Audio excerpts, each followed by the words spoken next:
It was right the first time. That's what I thought. Ah, well, Jim, if you thought it, you were right. I was I don't know. I'm looking at wrong. the screen, so I have no idea. I don't know. Like I Oh, said, I'm in a hotel room and I've been staring through cameras for the last couple of weeks, and so I'm probably not the guy to ask. it's So, okay. Last Sunday when we did this, I wound up unconscious by the end of the show. The so it's B Cube Sunday morning. yes, it is. What? I'm hearing an echo. Is anybody else hearing an echo? I am not hearing an echo on my end. No, I'm Okay, not hearing an echo. I am good. an echo, Then though. I'll Maybe pretend maybe it's not real. maybe Uh, it's in your head. Maybe it's in your head, Bob. Did you ever think of that? I don't know. Hey, when when I finally did get to a doctor, she took one look at me and said, "I'm going to have to give you a cognitive test." And I said, "Okay." And I said, "Man, woman, TV or camera, Cow. TV." She laughed her ass off, and that was the end of the cognitive test. Yeah, I was last time I went in for a physical. They said we want to give you a stress test. I said I raised a teenager. I don't need another stress test. Hey, you know, at my age and yours too, David, if we can't laugh and be charming, what have we got left to do? Be Wait a grumpy? minute. What is this charming business? Charming. Yeah, where the hell Yeah, did me, that come simple from? country boy, me not know this word charming. Charming. Oh, I Oh. forgot. Mm. Okay, well, anyway, welcome to B Cube Sunday morning, off to an auspicious start. We have Jim coming to us from somewhere in the wilds of Michigan. Now, don't if you hear clawing, don't worry. That's just the Wolverines at the door. Okay. Wolverine's more like cows. I don't know about Wolverine. I haven't seen it. I saw some mink this morning, but outside the hotel window here, there's a bunch of cows. So Well, I look forward to the new pictures you're going to post. Your yeah, wildlife photography is excellent. I got to see what your burger on the hoof looks like. yeah. Well, we'll see what happens. Yeah, I haven't taken too many pictures of cows, but they're out. I don't know. I don't know if you could smell them through the camera or not, but they're definitely here. Yeah. That's a love hate smell. You're, I left Michigan 40 years ago. When I graduated from high school, um, the only options in Michigan were you either milk cows or made cars, and I don't want to do either one of them. So I joined the military and got the hell out of You the could milk Midwest. cars and make cows or something Yeah, like or that. that, yeah, whatever, And I don't know. I worked on an assembly line for General Motors for a bit after high school, and some of those guys might have tried to milk a car. I'm not too sure about some of those guys, but yeah, getting shot at in a foreign land was preferable to that for me. But hadn't changed much. Still pretty much the same around here. So oh, there, I turned on my comment section. there you go. Yeah, Yeah, I, I see it rolling up the screen there. Hi everybody, how you doing? it's Oh, can't ooh, a pig farm. Now, pig farm has its own. Yeah. yeah, not a So, lot of the yeah. what's with David this morning? Not much. You can see that I have been.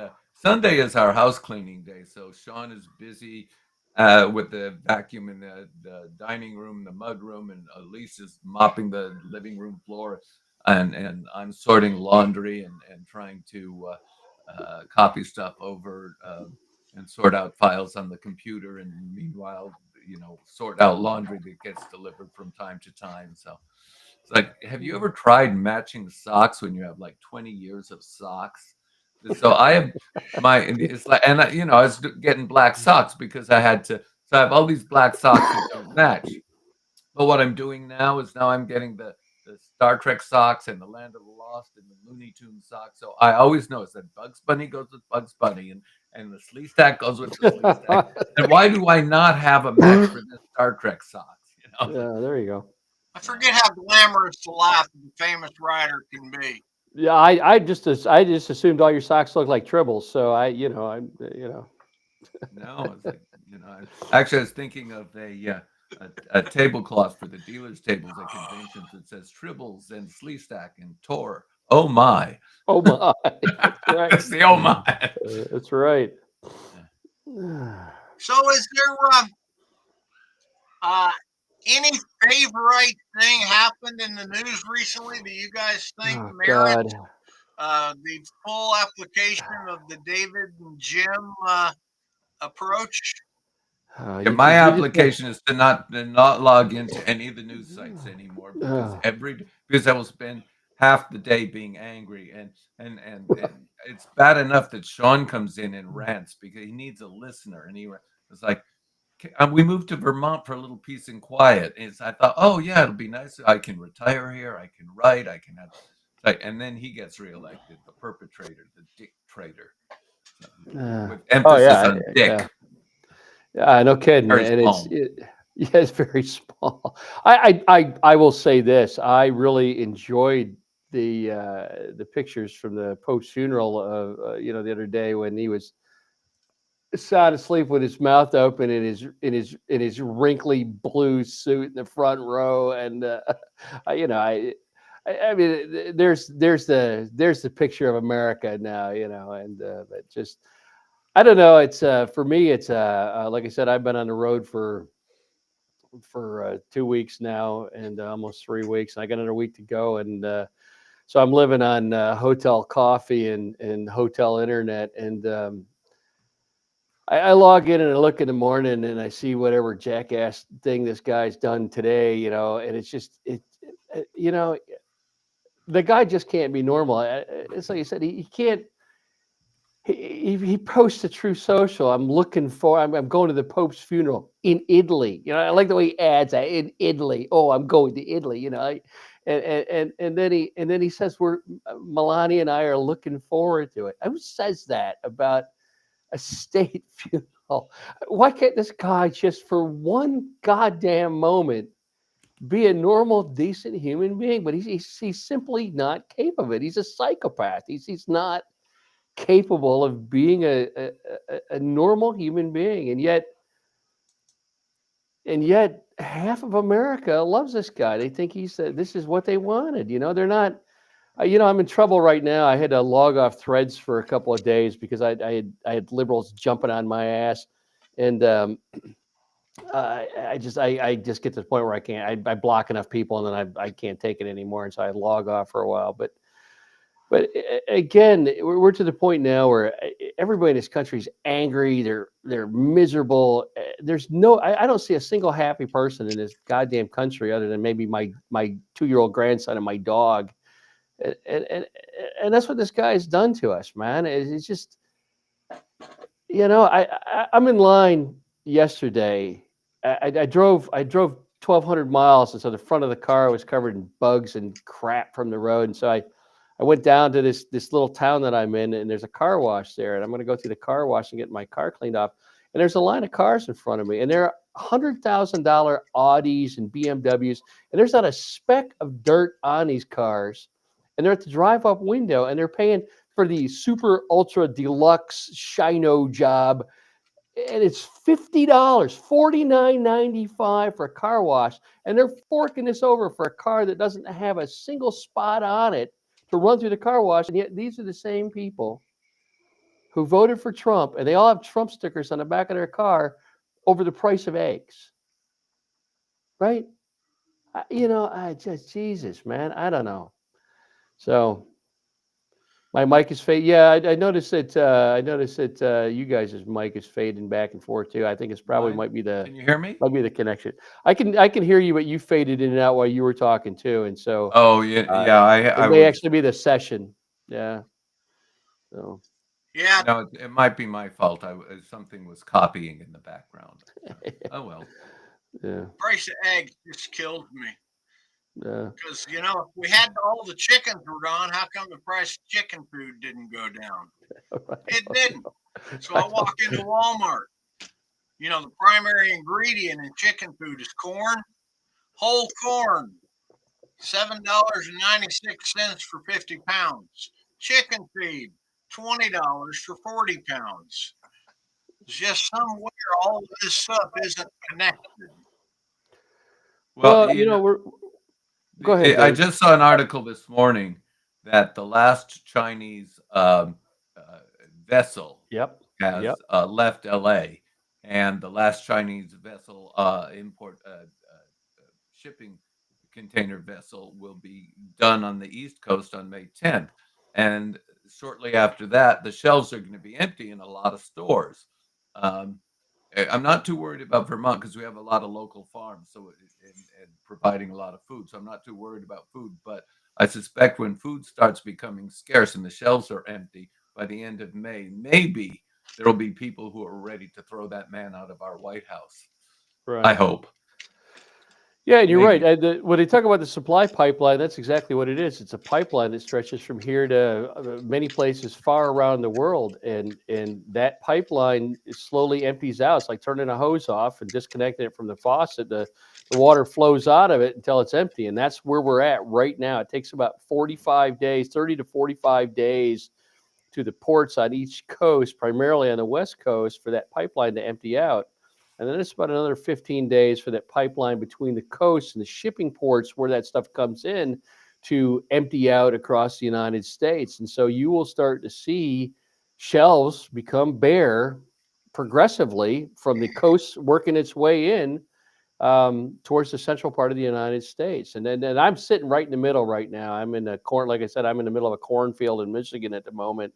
And, people here that's what we elected him for. We want to, we want to get rid of all these immigrants and these trans people and blah, blah, blah. And, and they have the luxury of their bigotry and their hate for about another 15 days until the shelves are empty at Walmart and there's and the eggs that they get from Canada are no longer available at the window at Starbucks and the coffee doesn't coming from Central America anymore. They got about 10, 15 days, and then we'll see the strength of their conviction because um, there's an old saying that says no country is more than 3 meals from revolution, and we're gonna.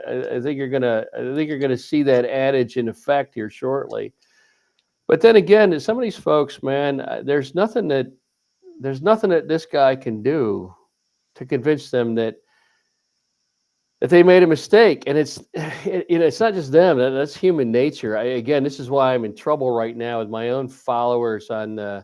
Particularly on Facebook and Threads, is because I asked, and I ask this periodically about every 2-3 weeks, depending on exactly how heinous Trump is being that particular day. We're to the point where we're arresting judges and we're deporting 2-year-old American citizens. And I asked, how do you feel about that protest vote? Because 7 million of you who voted for Joe Biden didn't show up and vote for Kamala Harris because she had a weird laugh or because there's some war in some foreign country somewhere that you're more concerned about than what's happening right here in America. And universally, the answer to that is hate and rage. And I'm writing a post. I'm writing a long essay about it now. I haven't written an essay in a while, and I'll explain why in this essay. And but I'm including some of those responses. But what I notice in those responses is nobody ever answers the question, "How you feeling about that protest vote?" And it's always I'm an asshole for asking, not I regret my vote. And that's the same, that's liberals. That's the left or the progressive, whatever the hell you want to call people to the left of the center in this goddamn country. Assholes. I call So them assholes. whatever word That's the you use, technical they term. correct you. Tell you if I say liberals, they tell me they're lefties. If I say they're lefties, they tell me they're progressive. If I tell them they're progressive, they tell me they're whatever. Assholes. So They're assholes. yeah, so I just whatever Okay. to the left. I mean, come on. They're supposed to be intelligent. I'm so intelligent. Right. I'm not going to vote for the right wing, but I'm going to vote. And it's like if I don't get everything I want, I'm not going to vote at all. I'd Right. rather have nothing than anything. It's like, dude, even if all you get is one French fry, it's better than getting a kick in the nuts. No. You'd think. And you'd think, but again, like I said, so I've got my feeds are just full of just hate and vitriol for even asking that question from the left, and of course from the right. What I get is, you goddamn right, we're happy we voted for Trump. We're absolutely proud of it, and we vote for him again, and we want to have a third term. He's doing what we wanted him to do. He's sticking it to the people that we hate. Now he's sticking it to us too, but that's the thing about the right. The far right is willing to. You've heard those that follow me know Willing that to shoot the comment. themselves in the foot in order to punish those they Absolutely, hate. It's the absolutely. politics It's of like, punishment. yeah, it's the right. They're willing to suffer as long as everybody else suffers. You've heard me say this many times, that they'll squat in the dark and shit on their shoes and call it freedom, so long as nobody else gets anything either.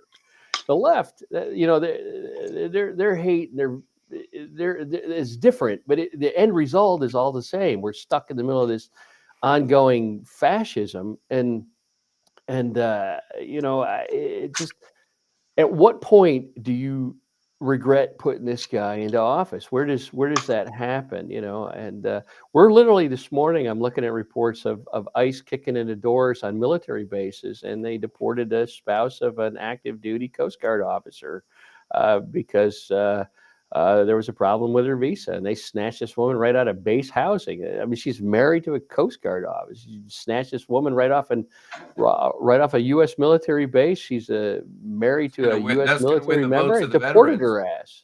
Right. The veterans And are going to I'm win. literally listening to grown human beings that should know better. And I don't care what your ideology is, left, right, or whatever the fuck it is, talking about how people in this country don't deserve due process. Holy shit, man. Yeah, Can you hear those words coming out of your mouth? Holy we crap. go over to a friend's house for dinner and Domino's at least once a week, and he had another neighbor in who Sean likes because the guy is very sensible about how to live in Vermont.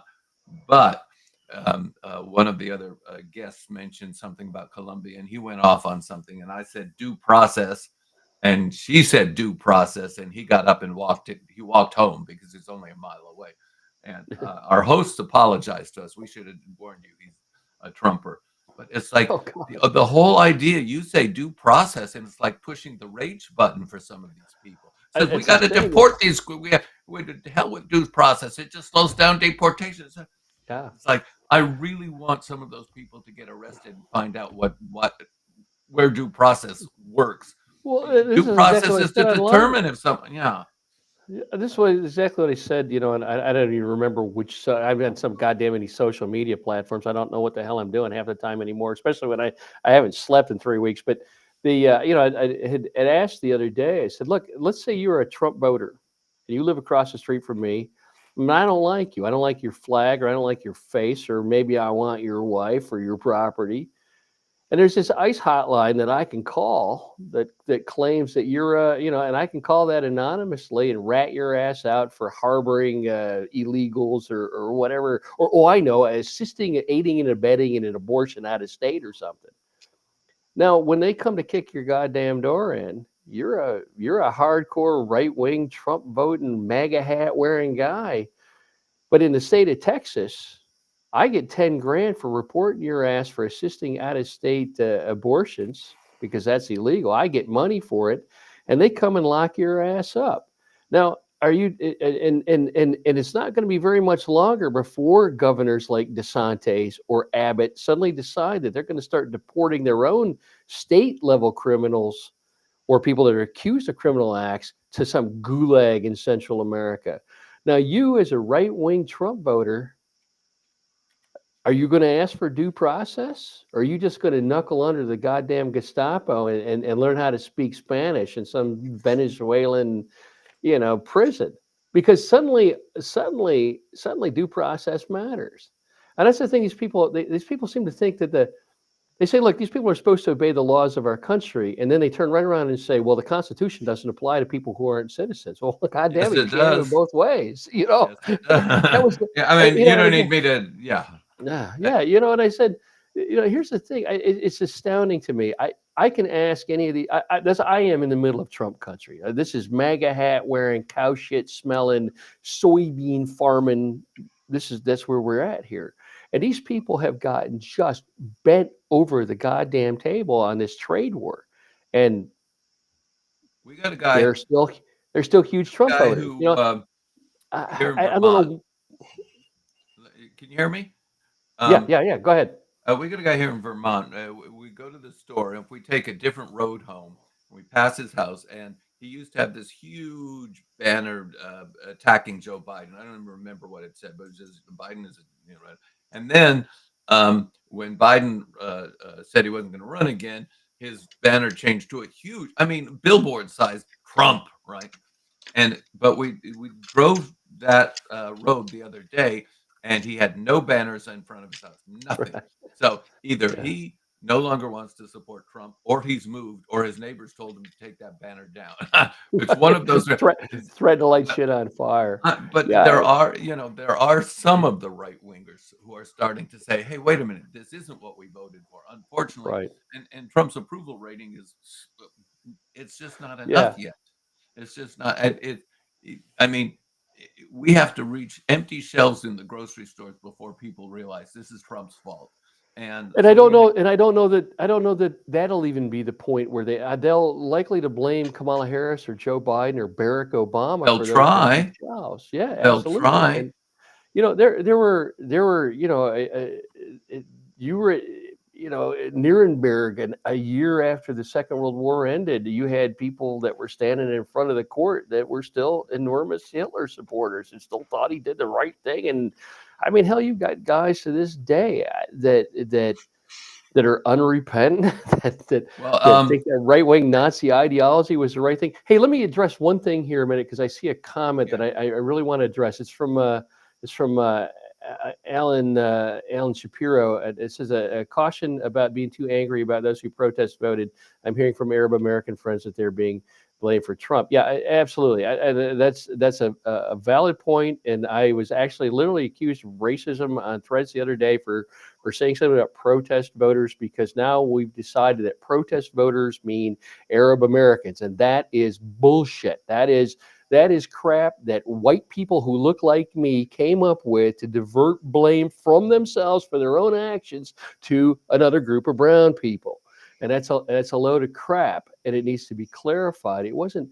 Look, there may have been some Arab Americans in Palestinian Americans who felt that they could not vote for the Democrats because of what's happening in Gaza. I grant you that, but the percentage of those people is not high enough to change the election. It's the 7 million people who look like me, who were born right here in this country, who showed up and said, I will vote for a rancid ham sandwich as long as it's not Trump. And they showed up for Joe Biden, but they would not show up for Kamala Harris. Okay. And that's not I blame Arab misogyny. I Americans. blame Okay. misogyny. It's Right. we're willing to vote for a woman That's for governor. right. We're But willing to vote for a that woman whole, for right. vice president, but a woman running for president. I mean, Hillary Clinton, Kamala Harris, and Alexandra Ocasio-Cortez. If I always get her name wrong. They're talking that she would be a AOC. great presidential candidate. It's like maybe if she's running against a rancid pile of shit, she might win. But the misogyny in this country, well, he might run again, Right. But the misogyny in this country is so ingrained that it's very hard for a woman to win an election for president, because it's never been done. And I would vote for her in a heartbeat, because I think she's aggressive enough to put us back on the right track. But and like I said, I think don't know if she could win. Yeah, and I don't, and that's the thing. Like you said, if you go back and you look at, the problem is that we tend to look at elections in isolation. But if you go back and you look at the elections in toto, you look at the last 40, 50 years of elections, and you look at the numbers, and you look at the turnout, and you look at those sorts of things. You look at every election that Trump has been involved in for the last, I don't know, whatever. And it's not even just Trump. It's just, you go from Reagan, for example, upwards. And again, you're absolutely correct, David. These are the same people who couldn't turn out, the same lefties and whatever, people that are that side of the spectrum who could not vote for Hillary Clinton voted for Joe Biden. The same people who voted for Joe Biden couldn't vote for Kamala Harris. And there's always a reason, whether it's Gaza or it's the economy or it's whatever. There's always an excuse of some kind, blah, blah, blah. And my question has always been, and this is what I've asked since November. Okay, you couldn't vote for Kamala Harris because of some war in a foreign country somewhere, people that you don't know and have never been there. Don't get me wrong. I'm glad that you have the principles to care about that sort of thing. But tell me how not showing up, not voting, 7 million of you didn't show the hell up.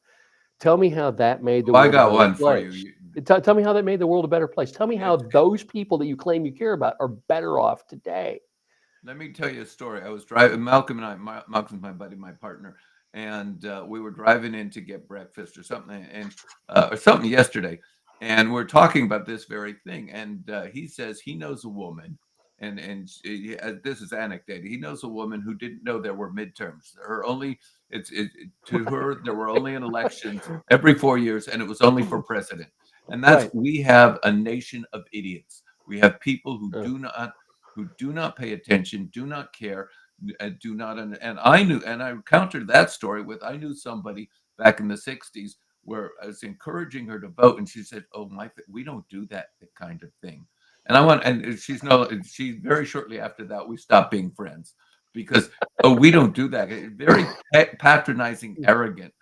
yeah. And I was doing some courses then, and she was telling friends, "Oh, under the influence of all these courses he's doing, we have to protect him." And I got on the phone with her and said, "I don't need your protection. I need you to go the fuck away because I don't need someone taking responsibility away from Yeah. my life."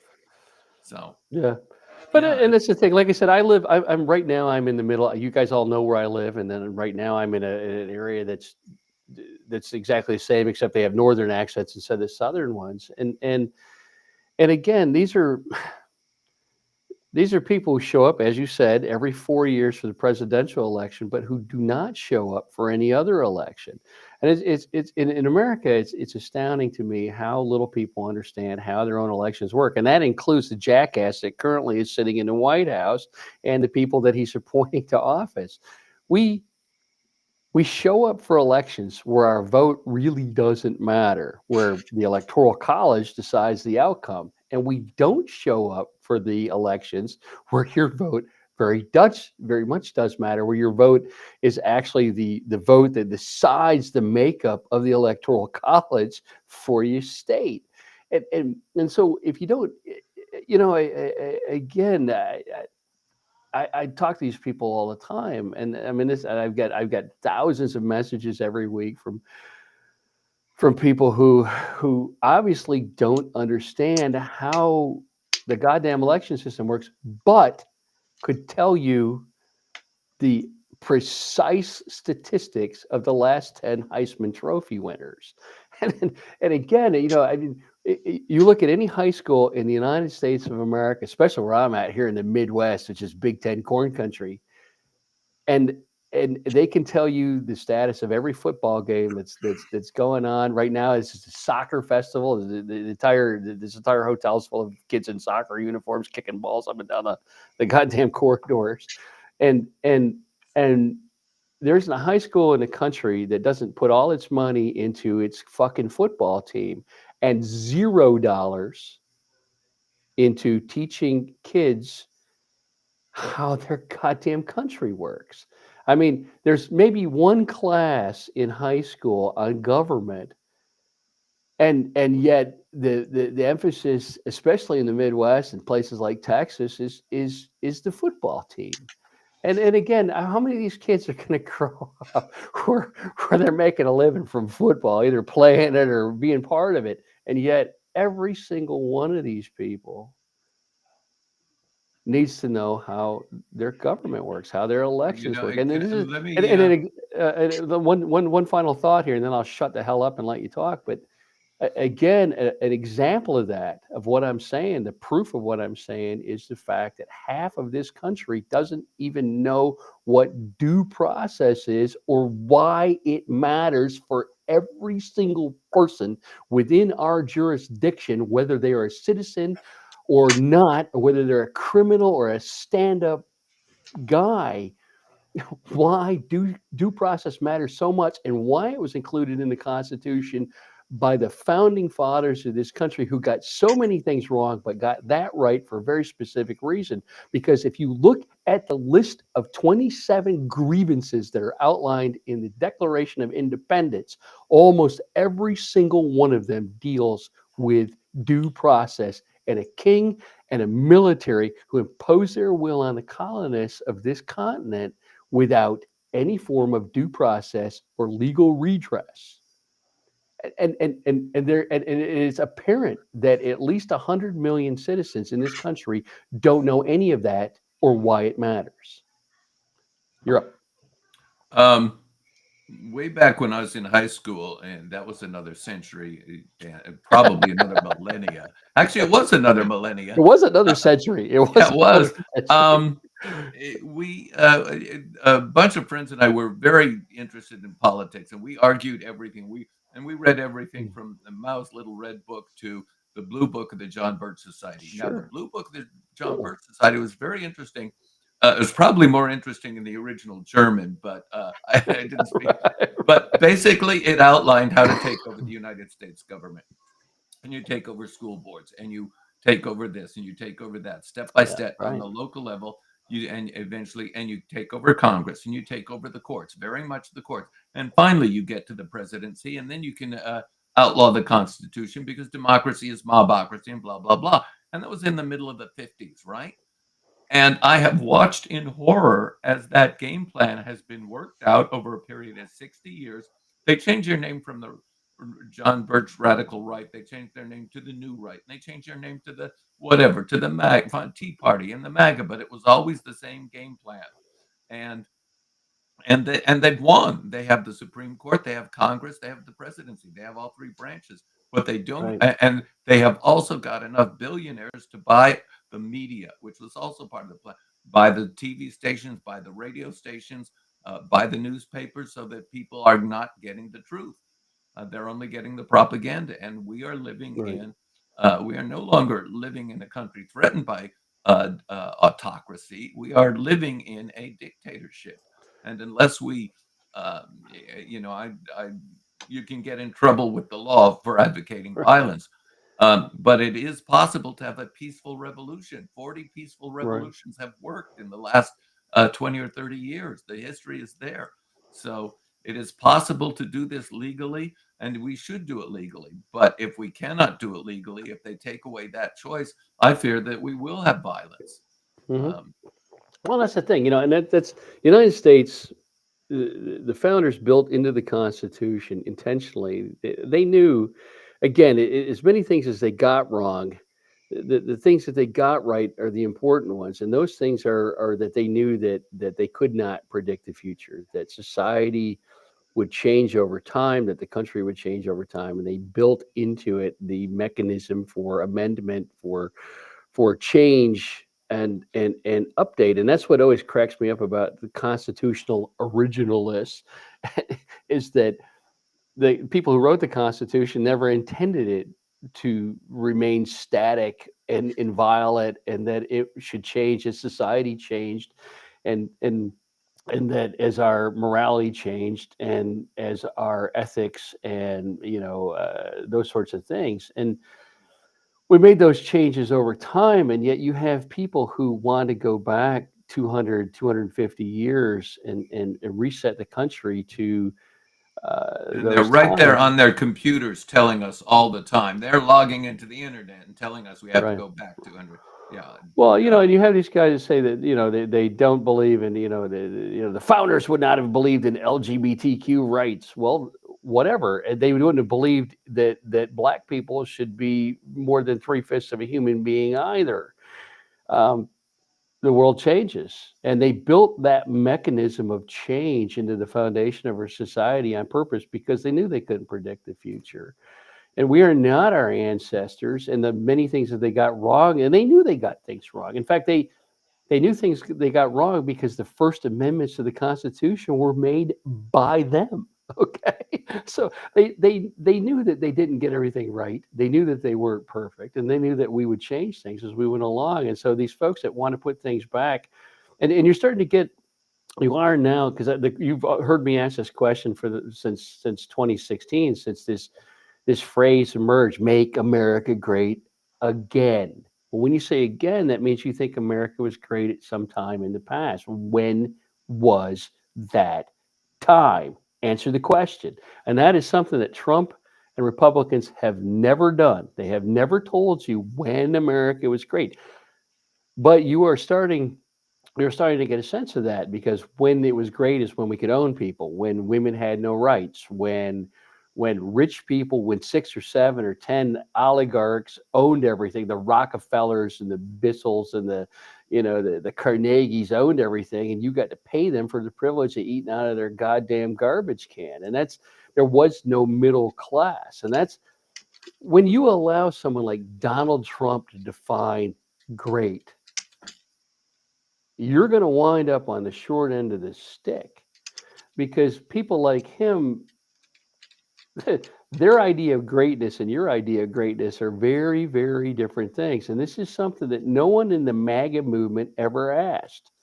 It never occurred to them that greatness was left undefined for a reason. Because what's great to Jeff Bezos or Elon Musk is probably not going to be very goddamn great for you. But again, the part that really pisses me off is that America's warned. They were warned repeatedly, and it's not just by people like me and like you. By history, history has warned us repeatedly what happens when you put people like Donald Trump in charge. And half of this country either gleefully ran towards fascism or just didn't give enough of a shit to stop it. And that's how privileged we are. They're like, well, yeah, it might be fascism and it might be a dictatorship, and this guy might screw over brown people and gay people and poor people and people, those kind of things, but it won't be me. Yeah. Uh-huh. Haha, you know. And that's literally how half of this country looked at it. And they still are in that mode. And as I said, when do you regret not showing up? When does that happen? Tell me. And I don't, and just like when I ask the question, when was America great? I don't get an answer to that question. When do you regret not Well, showing you up? see, Because the 7 million of you didn't. thing is what we're dealing with is a lack of critical thinking. Is we've had 50 years of dumbing down America so that critical thinking is no longer a common skill, and maybe it never was. Maybe maybe Yeah. maybe we needed the internet and the mass media, all of that to give us a clue of how stupid we are as a species. But the thing is if we had critical thinking and people would say, I'm willing to pay more for eggs than to let this guy into the White House again. We don't have critical thinking on a national level. And Right. and that and Hillary Clinton and Kamala Harris and Joe Biden, they get up and campaign in the debates against this man, and they would appeal to critical thinking. And while he was appealing to gut level emotions, That's and right. gut level Hate. emotions will, because people vote their emotions much more than they Right. ever vote their thinking. Right. People will vote for what they hate over what they love every time. America wants to be miserable. They were sold this bill of goods that people are out to get them. They're out to take away their stuff. They're somebody's coming to get you. I will tell you a perfect example is, and I just had it. I don't know if you guys heard it or not. I have a couple of Ring cameras on my property down in Florida, and it is currently telling me there's somebody in my yard. There's a person outside your office. That person is my wife. But um, if you ever log into the Ring camera system, there's a community section where people can talk. And the first thing you got to do is turn that off because it is nothing but paranoid white people and they're talking. Well, I live in the Panhandle of Florida, and last night there were 30 or 40 messages on there. People said, "Did you hear that? There was a noise. I think it might have been gunfire. Did anybody know what that was? Gunfire in the Panhandle of Florida? I mean, is this a first heard for you? Because there's gunfire in the Panhandle of Florida all the time. I was in Iraq, and there wasn't as much gunfire in Iraq as there is in the Panhandle of Florida every day.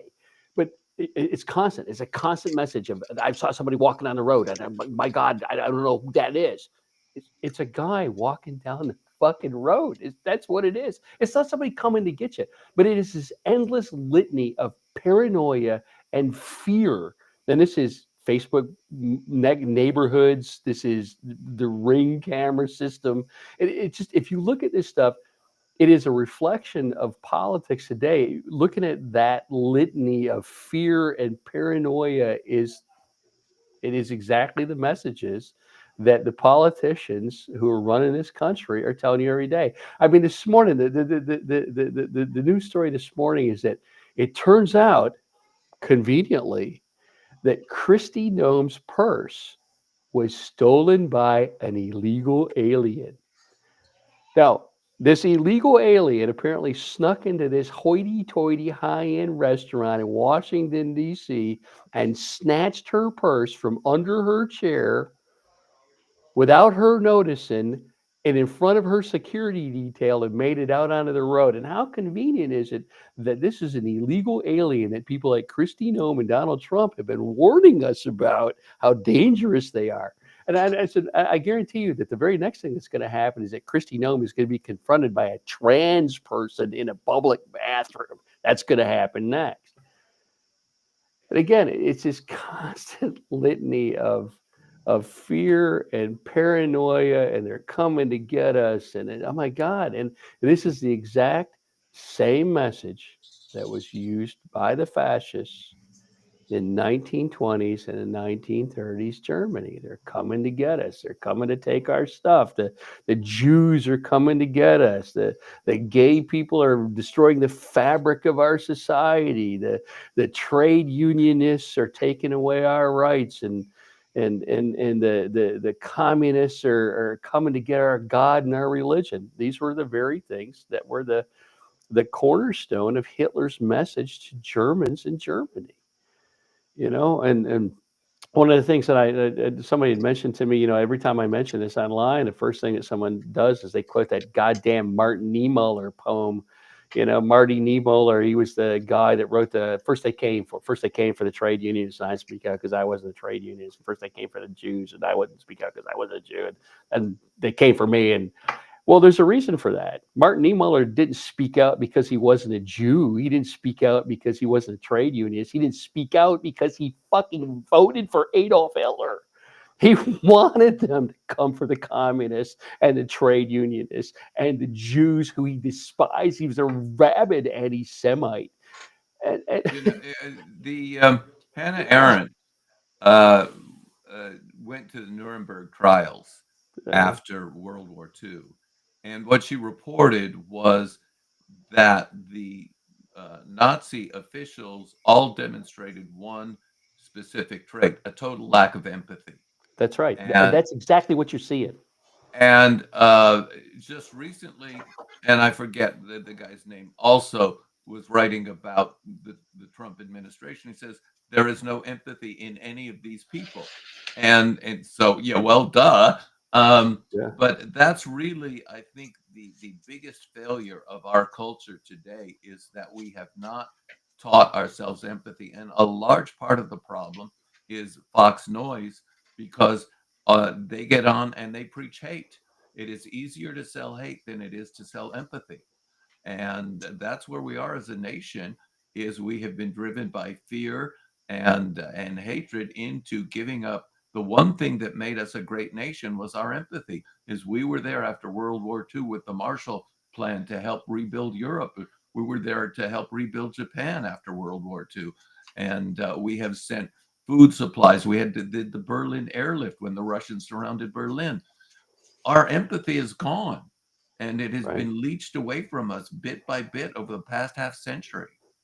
Well, that's exactly it. When you look at things and you wonder, yeah, I see it, Bob. And Look, I'm not going to get wrapped around the axle on pronunciation of names here. I'm pronouncing her name the way that she pronounces it. Let's move on past that. Okay, this is the part that gets me. All right, with liberals is that we get wrapped up on some tiny little detail, and then that's all the conversation is about. So I'm going to move on past that and ignore it. But the bottom line here is that when you look at things like you look at what happened in the concentration camps, and you look at things like SS guards, and how in the hell could SS guards herd children into gas chambers? How could they murder babies? And they literally did that. How could they do that sort of thing?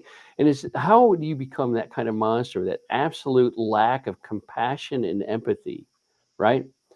And yet you see that same thing. ICE deported a 2-year-old American citizen yesterday, a mother and her children. Three of those kids were American citizens. The mother was an undocumented immigrant, absolutely. But the three children were American citizens, one of which, the youngest of one, has a rare form of terminal cancer. Now, how in the hell do you look at a 2-year-old with terminal cancer and feel nothing? No compassion, no empathy. You look at the tears and the fear of these people being deported to some foreign country that they have never, but it's essentially a death sentence. You're killing this child, and yet this is who we are as a nation now. We don't give a goddamn about these people. And that should be an alarm bell to everybody in America, because that Nazis never had any trouble filling the ranks of the SS. They didn't have any trouble with recruiting. People were lined up to be Gestapo. They were lined up to be SS camp guards. And you literally have law enforcement in this country now, particularly immigration officers, who have no compassion, no empathy whatsoever. These are guys that are armored. They're wearing armor. They're carrying automatic weapons. They see themselves as soldiers and us as the enemy. There's no longer this idea of serve and protect. They don't serve. We are their servants. And that is an incredibly dangerous road. You have people in charge of this country that have absolutely no empathy, no compassion whatsoever. And we've got folks that are lined up with that same mindset. These are the bullies and the thugs that you went to high school with, that would pick on the weaker kids and make them beg and grovel and crawl on the goddamn ground. Except now they have automatic weapons and body armor, and they're doing this in the name of national security. Well, when you run out of those people like that, thrive on power and imposing their will on victims. And when they run out of poor brown people to deport, They're they going to come after. They're they going don't to suddenly come. become they don't suddenly become decent people. They turn on you. That's what's No, going to happen. they're going to go after trans people pretty damn soon. You damn Um, skippy they are. and It's after it's like that, it's they're going to try and erase marriage equality. They're going to come after gay people. They haven't given up. Well, They, again, David, yeah, exactly. It's like I said, we've set the precedent of deporting people that we don't like, American citizens, to some goddamn prison in a jungle in Central America. And you already have Trump talking about taking American citizens and deporting them, stripping them of their citizenship and deporting them. Well, it's not going to take very goddamn long for some of these right-wing governors in states like Texas and Florida to follow suit. And the victims that they can't deport immigrants because that's the federal government's job. So we're going to deport people that, like you said, trans people, gay people, liberals, judges that don't agree with the administration. That's where we're going. Can I offer you guys something that maybe this has been a descent into doom and gloom, and unfortunately, a lot of truth to it. But I would point you to North Dakota I'm for going to a be there in a second. couple of weeks. Huh? I'm going to Well, be in North Dakota in a couple of weeks. you know what the North Dakota governor did? He vetoed a bill restricting content in libraries that was put Right. forth by the ultra Right. right. He Right. vetoed a school voucher bill where they wanted to strip down the state's education system and fund their private schools. Right. He The survived question is, a veto override. Now, these are right. not major victories, but this says that somewhere in America there still exists a faction of people that can tell right from wrong Right. and are willing to do that. So Right. I just, The question becomes, though, Bob, is how long before the federal government continues to allow that? How long before that's not allowed? Before, I mean, we're already arresting judges who don't agree with the Trump administration. It's not going to be very much goddamn longer before we come. I mean, you see them passing laws against sanctuary states, sanctuary cities, that sort of thing. It's not going to be very much longer before we come for those sorts of governors. And unless America pulls its head out of its ass, I would say to you that, as David noted, that violence is always just a meal away. And the thing about it is that violent revolution. I've been in the middle of several violent revolutions in my military career, and I would say to you that you don't want that. And people who have never who've never seen that are always eager to send other people's children into war. And I would say to you that that's not what you want. But we have a chance. We have one final remaining chance, and it's iffy because it's going to depend on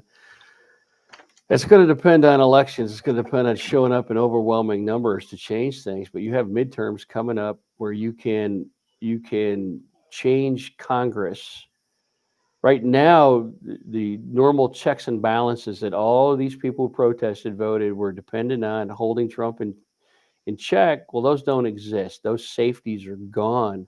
But they could be reestablished through a normal democratic process in another year if you show up, whether you want to or not, despite your goddamn sacred, inflexible principles. You show up and you do what needs to be done to reestablish that rule of law and those checks and balances. And that again is assuming that democracy works, that the elections are valid.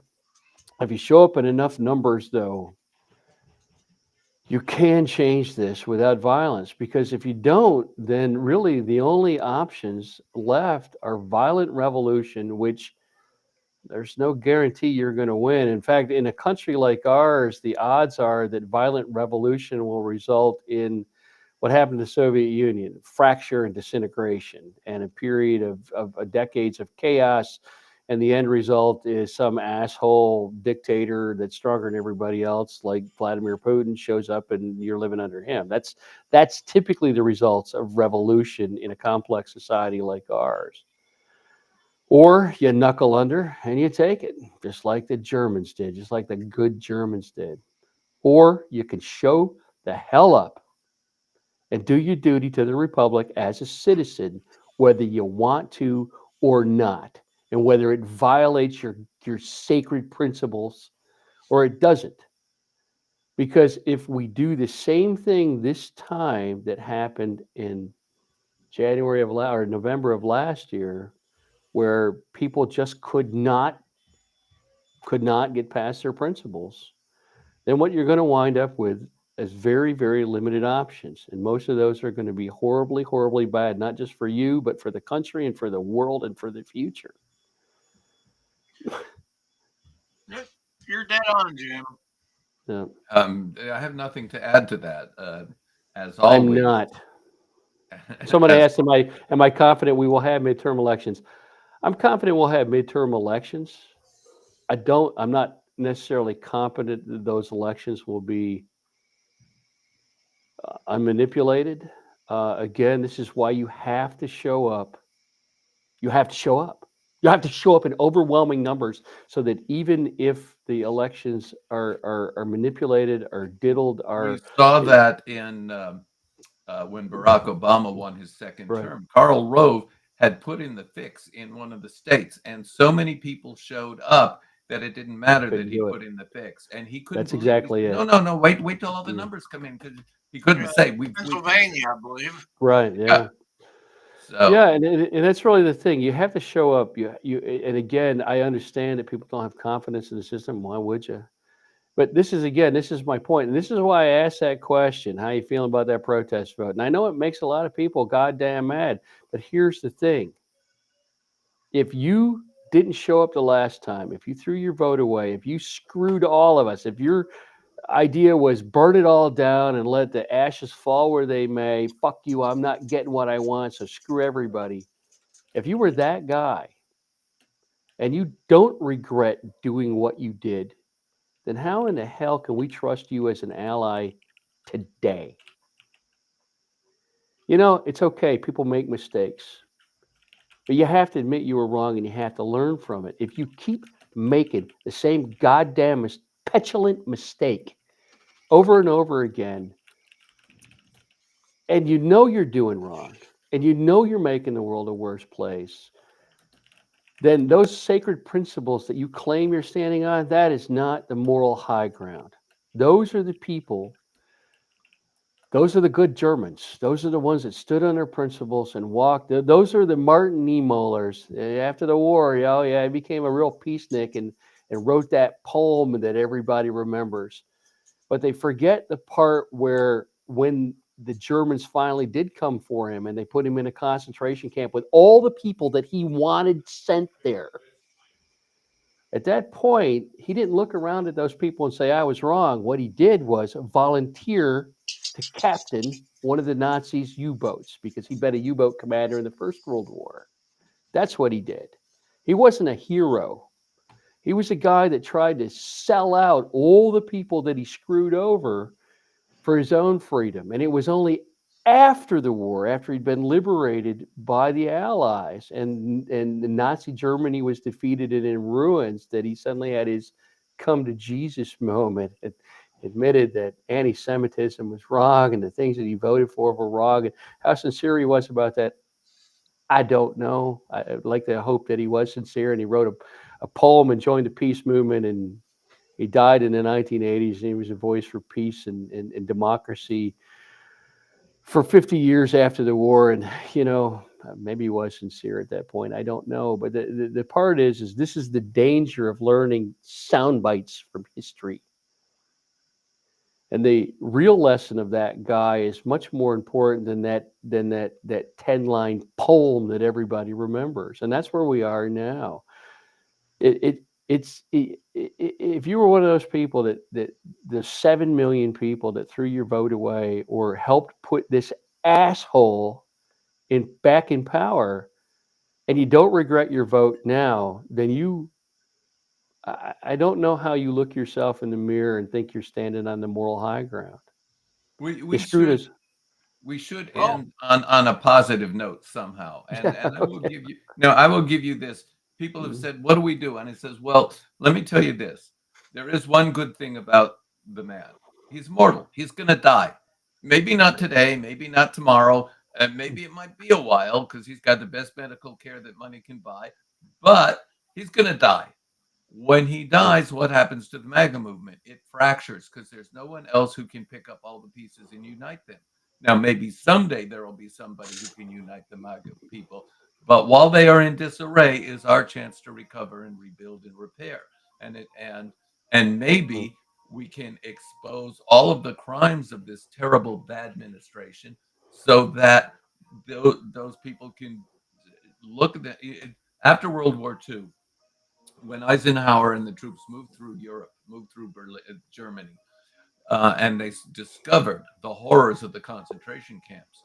Ike had the everybody from every local village, everybody was required to come to the concentration camps and see the horror. And not only that, he put them to work digging the mass graves. He says, your nation was responsible. You're going to clean this up." And so maybe we will have that kind of circumstance where we are going Mhm. to rub the noses of the MAGA people into the terrible situations that they've created.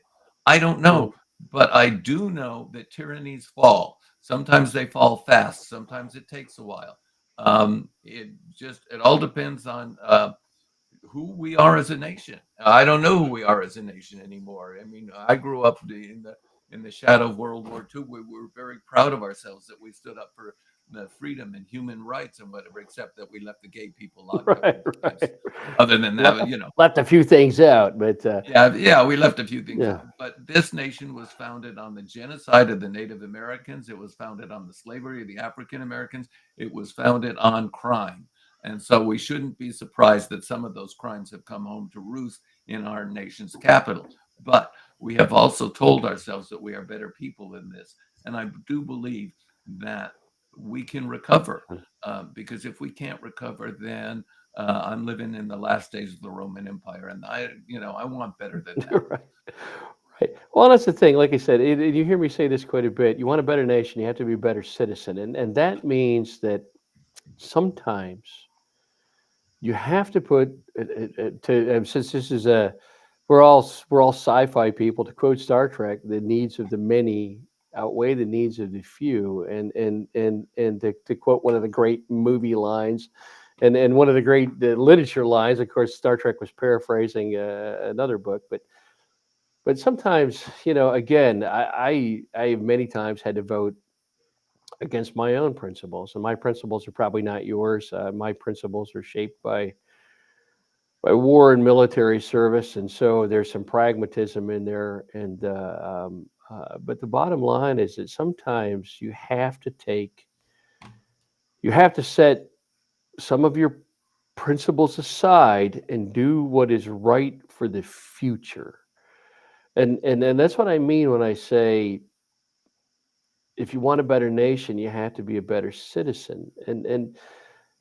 We are citizens of the republic, and our duty is to that republic. This is literally you as a citizen of the republic are the fundamental building block of democracy, and the power should rest in your hands. And the reason that it does not today is because we've given it away, because we elect people who don't believe in democracy. We keep electing people who hate and fear government to run government. Well, there's only one result of that, and that is you're going to get a government of hate and fear. You have to sometimes put aside your principles. And I'm not saying that you need to throw away your morality and the things that are important to you, but sometimes you have to weigh those things pragmatically against the things that will produce a better future. And it may take years. And again, it's a horrible thing to say that to people that are oppressed or second class citizens or treated unfairly, that they have to be patient. I know that's a terrible thing, and it's very much a terrible thing coming from a privileged white guy like me. I understand that. Nevertheless, in a democracy, especially one as large and complex as ours, in a society like ours that is conditioned to instantaneous gratification, it's incredibly difficult to realize the inertia of our society, and that changes sometimes take time. Someone like Joe Biden cannot to bring the country back to where you want it to be in 4 years. It's simply not possible. But you're never going to get the nation that you want if you don't show up and you don't vote for better people. And again, I mean, I get this every time I say this. People, I get it from the left every time. Yeah, you're asking us to vote for the lesser of evils. So first of all, that's a very simplistic mindset. I'm not asking you to vote for evil, whether it's lesser or not.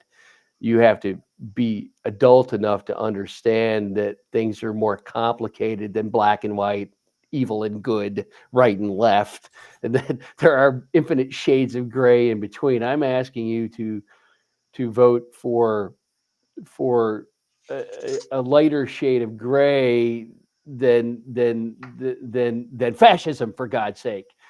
And even if we go with that basic simplistic worldview of lesser of evils, well, you know what you get when you vote for lesser of evils? Less evil. I mean, when the alternative is more evil, I mean, it doesn't seem like it's that big a big a stretch to vote for lesser of evil, and you're not going to get everything you want. That's just how it is, and that's what I mean when I say if you want a better nation, you have to be a better citizen, and part of being a better citizen is understanding that changes to society often take time, and it can be sped up. Violent revolution will change society very quickly, but there are very few revolutions throughout history where the citizens wound up with something better. The American Revolution was one of those things.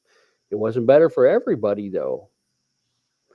But most revolutions do not end that way. Most revolutions end in blood and terror and oppression and the world being a worse goddamn place.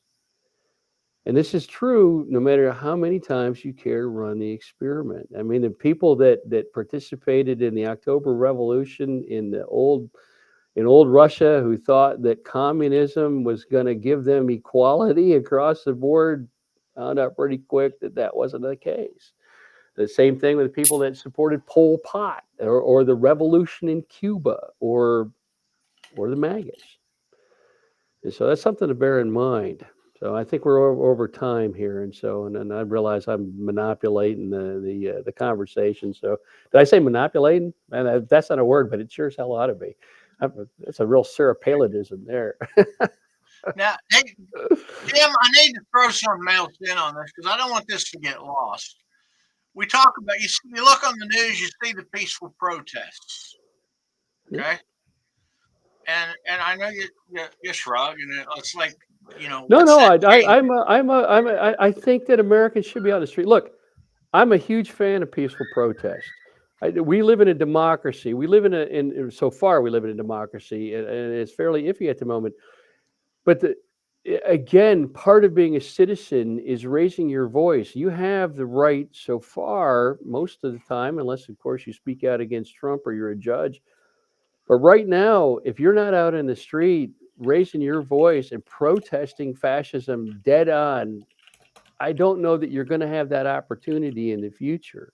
And these And people need to know, if nothing else, you don't see a whole lot of protests from the 1920s when the Nazis rose to power. That's because a lot of people supported them in Germany, even if nowadays they claim their ancestors didn't. But this is a point. We're at a flux point in history. We're at a crux. And so, I mean, if we're all going to go down in flames and we're all going to die under the boot heel of fascism, at least let history record that we didn't do it voluntarily, that we pushed back, that we stood in the streets. But again, the other side of this is that if you're going to protest peacefully, then goddamn protest peacefully. Don't light shit on fire, because that's what the violent people in charge of government see, and that's what they use as a weapon against you. And this Well, is, you see, you know, the reason I brought this up is like right here. I live in a very small red community, and yeah, last week we had 500 people standing out on the street waving signs yeah, that said, yeah, Trump cut the shit, or words to that mhm. effect. My daughter had the best one. It was "Don't be your MAGA boyfriend." But the, uh, Ah, the point that I'm getting at is that these little protests, some of them are 4 or 5 people, some of them are 50 people, some of them are 20 people.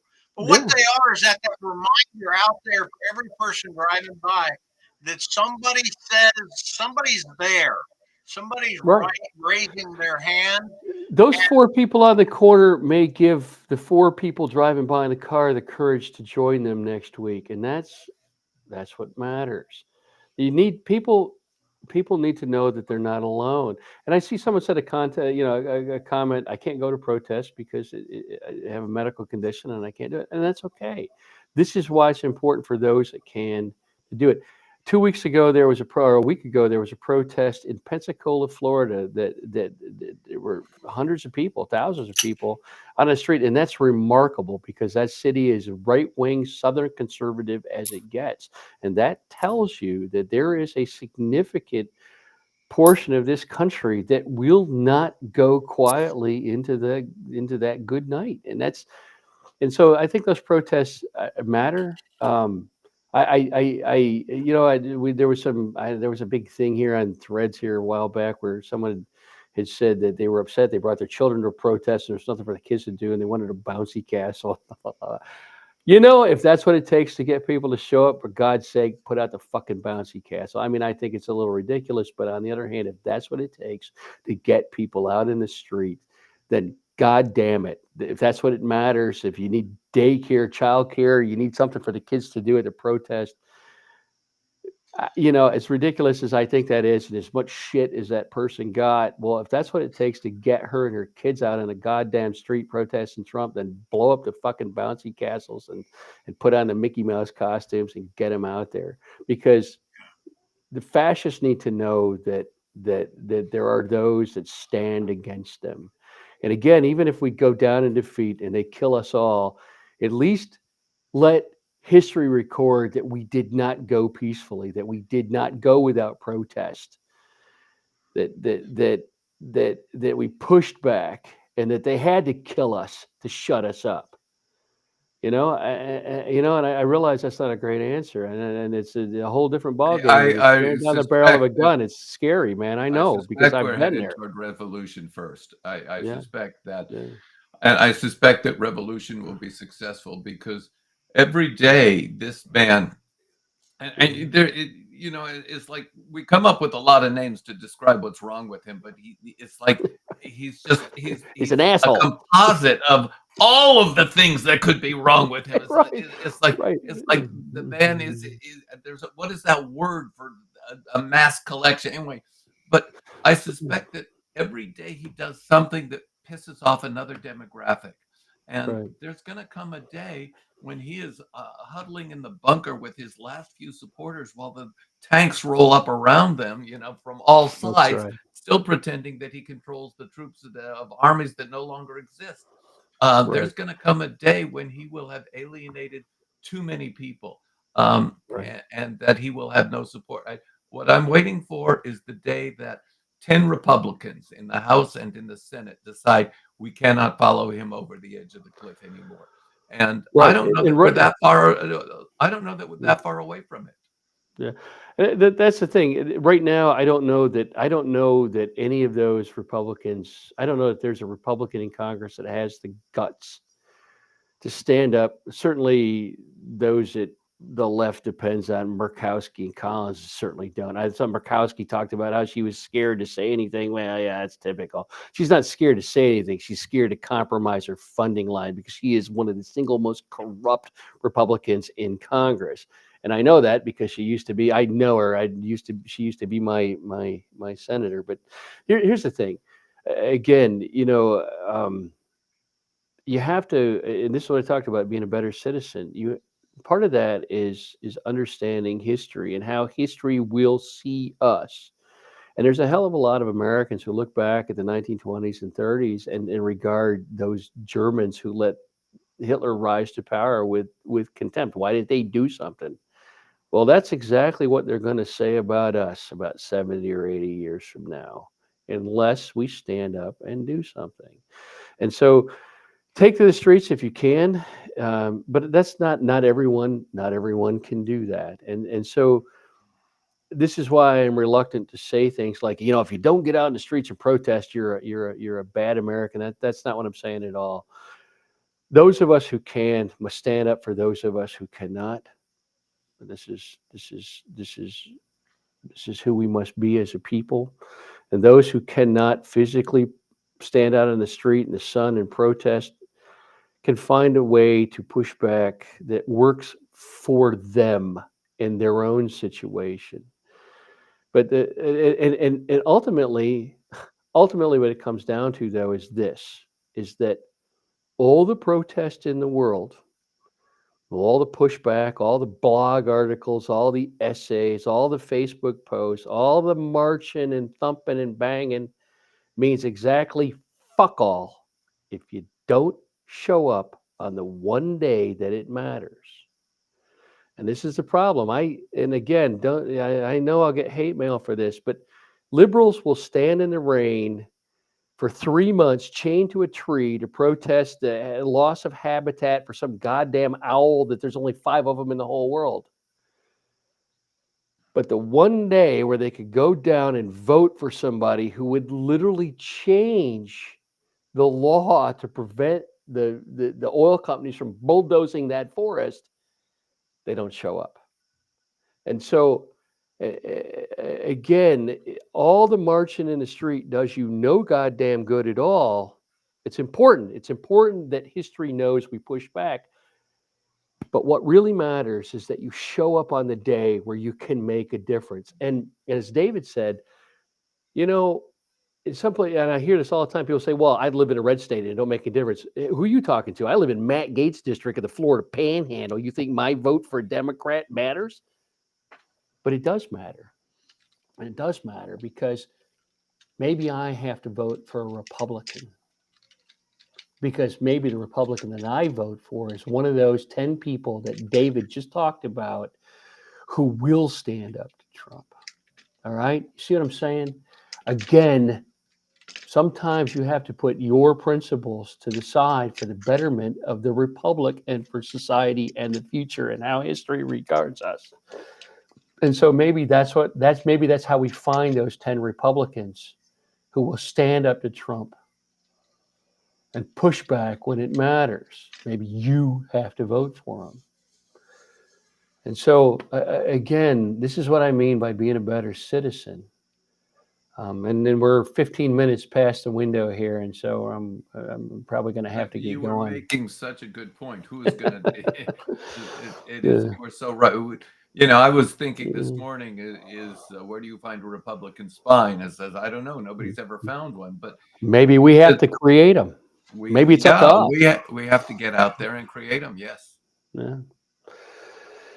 Yeah, because I mean, I guarantee you, I live in Florida District 1, and there's never going to be a Democrat elected in that district, not without a major plague. They're still fighting the Civil War. They still want to punish exactly. the Yankees, the North, the blue states, Yeah. and the idea is like, yeah, we want the blue states to pay for us. The blue states are paying for the red states. There's the thing that has been lost is the sense of partnership in America, and I believe that the next Democratic candidate, his slogan has to be "Partnership in America," because it's a new dream. Not make America great again, but let's have a partnership in America for the future. Because we can't live in the past; we can only live in the future. So, yeah, and that's it. Like I said, you have to. We're to the point now where my decisions and my ideology and how I regard the world are based around the world that we're leaving to my grandchildren. And I know that's important to you, David, and that I'm not going to be here all that much longer at the rate I'm going. And what's important to me is the world that we leave my son, that we leave my grandson, that we leave my daughter-in-law, that we leave these kids. Our ancestors, some of them, many of them, that's how they thought about leaving the world a better place. And that was what my grandmother people like told Trump me. don't think that way. They think about what they can get for themselves right now. My grandmother told me when I was very young, she said, your job in life is to leave the world a better place than you found it. It's That's like, right. if I learned nothing else from my grandmother, that is probably the most important thing. Right. And I like to think that my writing has made a difference for people. I do get thank you notes. I get, not the fanish stuff, which I appreciate, but the people who say their lives were changed in some way. And of course, I have the evidence of Sean and Elise and Aiden and Layla that I did make a difference of 4 lives. And so, but the idea that we have to leave the world a better place for the next generation seems to be alien to some of those people in those offensive red hats. Well, leaving the world a better place than you found it is the opposite of unfettered and unregulated capitalism, because and this is what we're looking at. We're looking at a world of mega billionaires who literally grab everything they can for themselves. But the difference between these billionaires and the billionaires of the golden age, the Vanderbilts and the Carnegies and those people, and don't get me wrong, I'm not singing their praises, but those people tried to build things for the future. Andrew Carnegie funded something like 1,000 libraries across Libraries, right? America. And, That's so right the there. difference. The difference he made in people's lives is incalculable. Right. And so those people at least had some sense of the future. And again, don't get me wrong, because they were robber barons from the get go.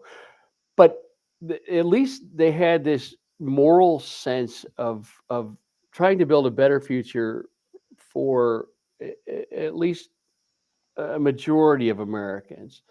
Whereas the current generation are not, they're not even robber barons, they're oligarchs. They're people that are so insulated. I mean, you look at Elon Musk, and when that guy talks, he is so insulated from reality, from the reality that the rest of us live in, that he might as well be from Mars. He's a goddamn alien.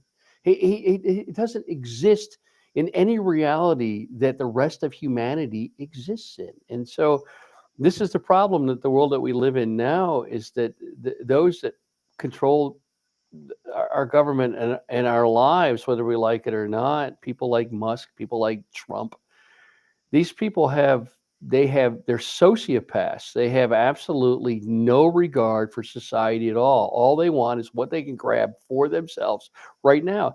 And someone like Musk talks about having kids and building a future, but he hasn't left his kids shit. Right? He doesn't give a goddamn about his kids. And that's the same thing with Trump. You look at how Trump treats his own children.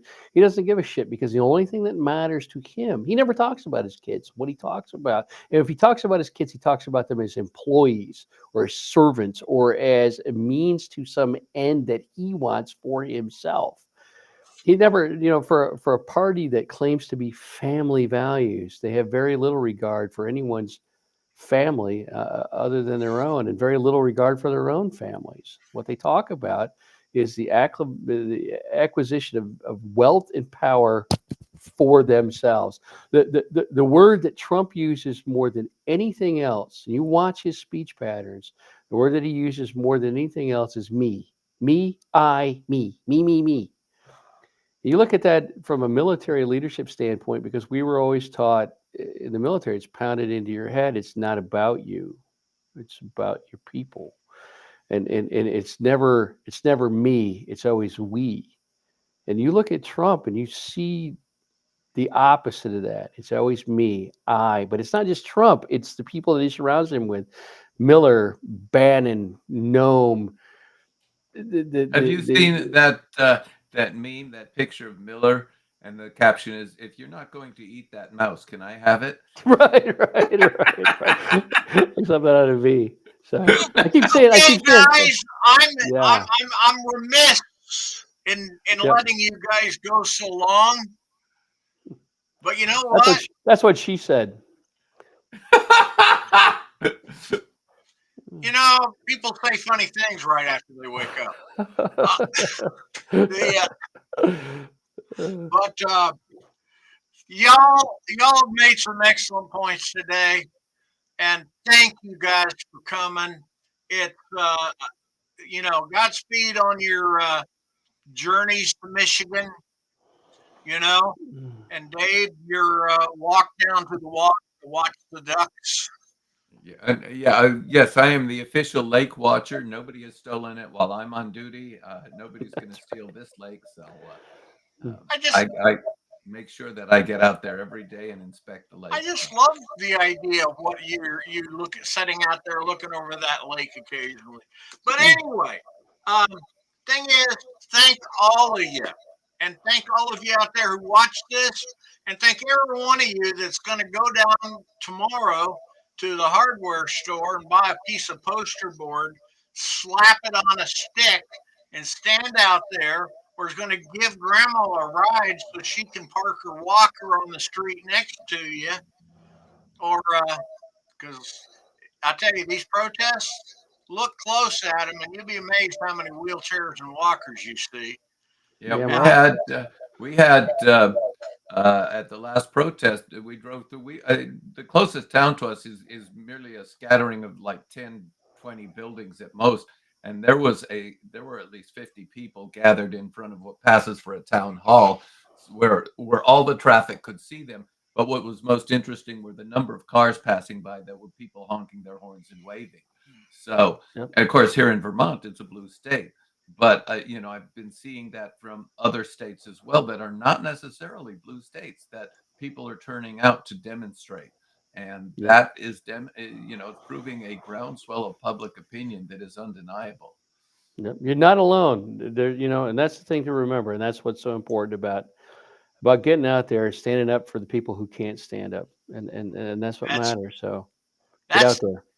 stand up for people who can't stand up. That's the best thing we could close Oh, I with. like that phrasing. Um, Stand up for yep. people who can't stand up. That's great. Well, I'm Thank going to you. punch out here because I've got places that I have to be. I will see. I have to some of finish you. sorting my laundry. All right. I will see some of you at MissCon next month. I'm looking forward to it.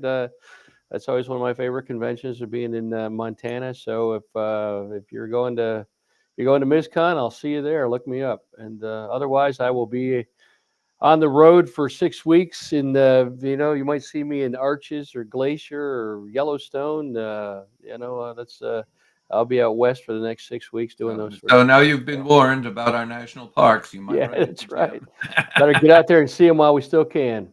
Yeah, yeah. And I'm Before going to they, be cleaning out my garage.